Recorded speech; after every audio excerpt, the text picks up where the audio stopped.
Hello everybody, welcome back to the 247 counselling. मेरा नाम है Shipra Tiwari and I am the biology educator of the NEET UG category. Let's start the video. So आज जो है हम बात करने वाले हैं मेरिट लिस्ट की। यूपी की मेरिट लिस्ट जारी हो चुकी है और आज हम इस वीडियो में बात करेंगे कि किस रैंक वाले बच्चे को कॉलेज मिल सकता है। तो चलिए उस मेरिट लिस्ट को निकालते हैं और कंप्लीट एनालिसिस करते हैं कि किस रैंक के बच्चे तक को हमें कॉलेज दे देना है, मतलब कॉलेज मिलेगा। ठीक है, चलिए शुरू करते हैं।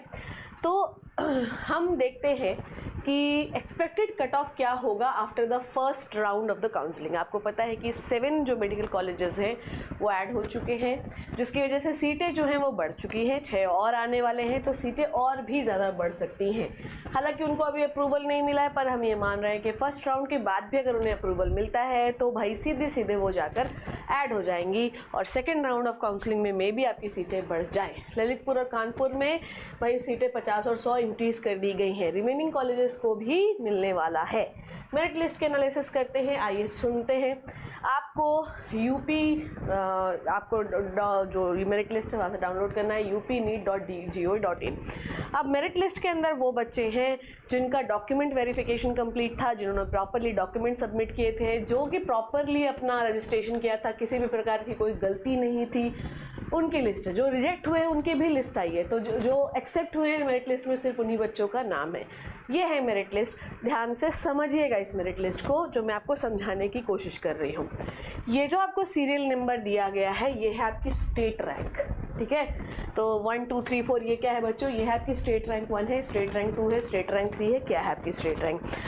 अब आप देखो कि नेक्स्ट आपको क्या दिया गया है। नेक्स्ट आपको दिया गया है नीट के मार्क्स और नीट की रैंक।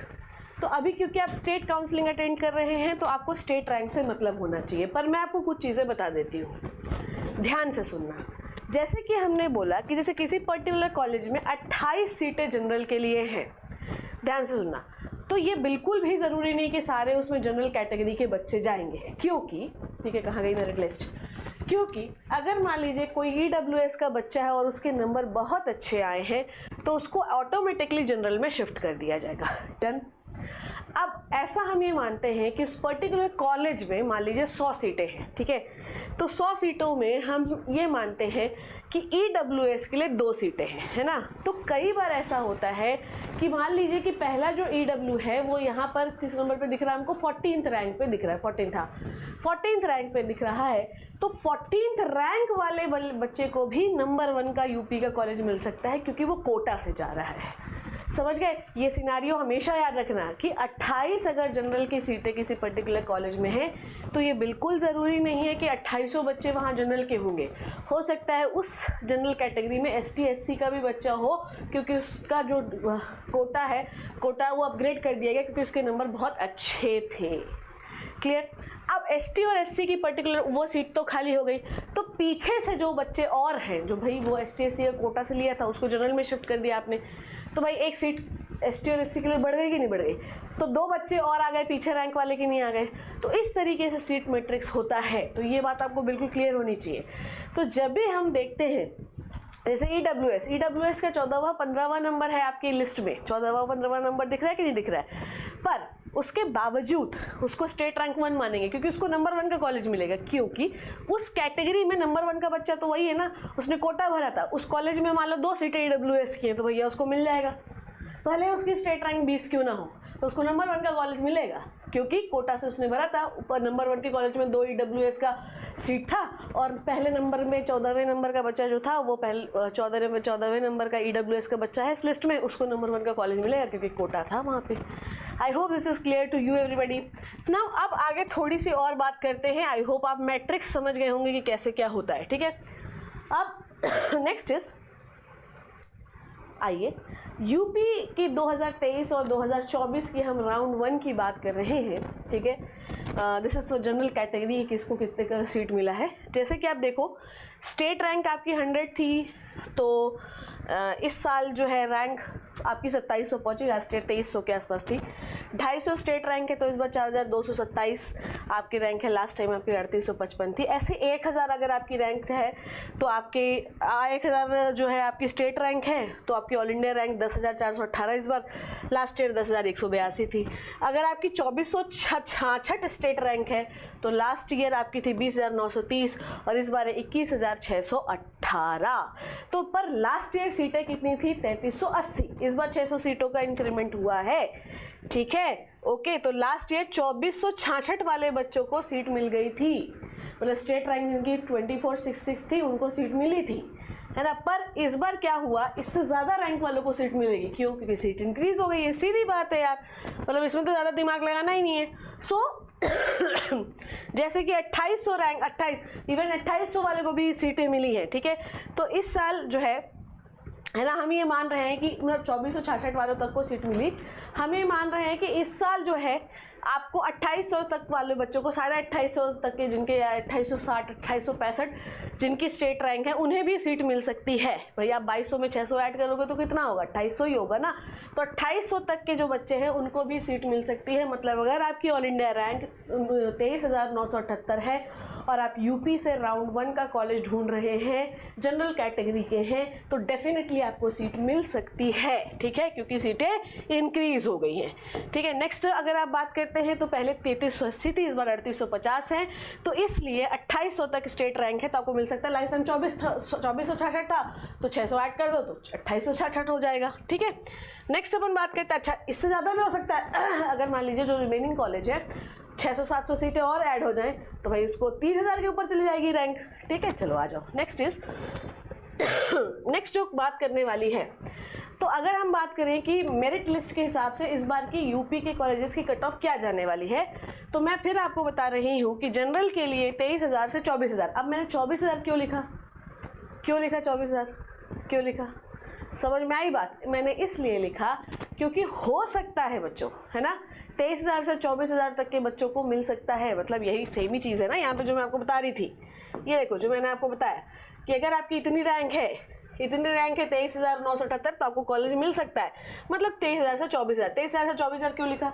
क्योंकि कुछ बच्चे जो है छोड़ देंगे, है ना, या कुछ बच्चों का शिफ्ट किया जाएगा तो 23,000 से 24,000। EWS में 23,500 से 24,200 रैंक है। OBC में 23,600 से 24,300 रैंक है। SC में 1,62,000 से 1,65,000। ST में 5.5 लाख से 5,60,000। अगर आपकी इतनी रैंक है तो डेफिनेटली आपको राउंड 1 में एक अच्छा कॉलेज मिल सकता है, ठीक है। चलिए देखते हैं, ओके।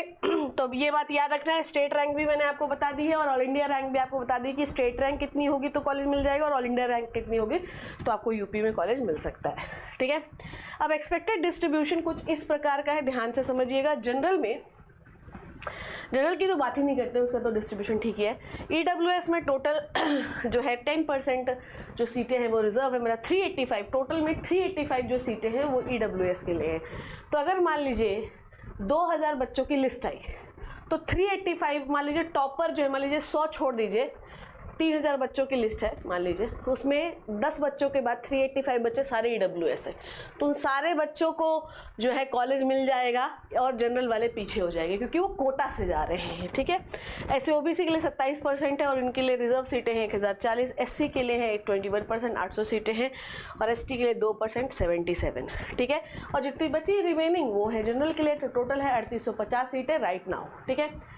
ऑफिशियल न्यूज़ मैंने आपको बताया था कि 6 नए मेडिकल कॉलेज जो हैं वो और आने वाले हैं और हम ये मान रहे हैं कि भाई 700 सीटें जो हैं और ज़्यादा इंक्रीज़ हो जाएंगी। 10,500 तक सीटें जो हैं वेरियस मेडिकल कॉलेज में बढ़ा दी जाएंगी यूपी में।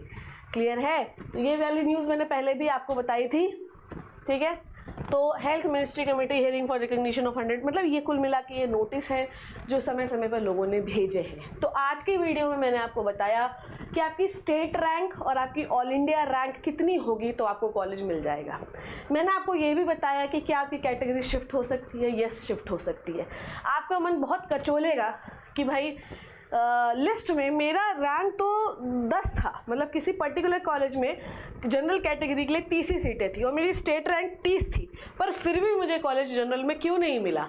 क्योंकि जब आप 30 लिस्ट देख रहे थे उसमें 3 बीच में EWS भी फंसे हुए थे, तो भाई आपको पीछे किया जाएगा और उन्हें सीट दी जाएगी, क्योंकि वो रैंक में भाई स्टेट EWS रैंक में वो 1 2 3 थे, तो उन्हें सीट दी जाएगी, आपको पीछे किया जाएगा। Is this clear to you everybody? तो अगर मान लीजिए, मेरी बात को ध्यान से समझना, हमेशा स्टेट, जब भी हम EWS की बात करते हैं तो स्टेट रैंक देखी जाती है, ठीक है, स्टेट रैंक देखी जाती है। तो मान लीजिए किसी पर्टिकुलर कॉलेज में 30 ही सीटें हैं, 30 ही सीटें हैं, आप कैटेगरी छोड़ो, 30 सीटें हैं और आपको लग रहा है 30 सीटें तो हमें तो मिल ही जाएगा क्योंकि हम टॉपर 30 हैं, बाद में पता चला कि सीट नहीं मिली। क्यों? क्योंकि सम सीटें are reserved for the quotas. तो वो मान लीजिए, अब फिर आपको ये देखना ज़रूरी है कि जनरल के लिए कितनी थी। पता चला जनरल के लिए 15 ही थी, बाकी सब तो कोटा के लिए थी, और आप ये मन में लड्डू फुला के बैठे थे कि भाई 30 सीटें तो हमें तो कॉलेज मिल ही जाएगा। आपने ये तो देखा ही नहीं कि 15 सीटें तो कोटा के लिए थी। तो आप इस चीज़ को बहुत ध्यान से रखिए जब भी आप चॉइस फिलिंग कर रहे हैं कि भाई किस कोटे में कितनी सीटें हैं, तभी आप जो है अपना काउंसलिंग की चॉइस फिलिंग करिएगा, नहीं तो कोई मतलब नहीं है। सो कोटा देखना, कोटे की सीट्स देखना इज़ वेरी वेरी इंपॉर्टेंट, है ना। और मैंने आपको ऑल इंडिया रैंक में किस ऑल इंडिया रैंक के हो गए तो कॉलेज मिल जाएगा, स्टेट रैंक भी बता दिया, पर फिर भी कोई भी चॉइस फिलिंग कर रहे हो प्लीज़ मेक श्योर कि उस कॉलेज की क्या देखो, कोटा में कितनी सीटें, क्योंकि अगर आप टोटल नंबर ऑफ सीट से जाओगे तो हो सकता है आपको कॉलेज ना मिले। I hope you learn and enjoy the video. Thank you so much बच्चों, take care and bye bye.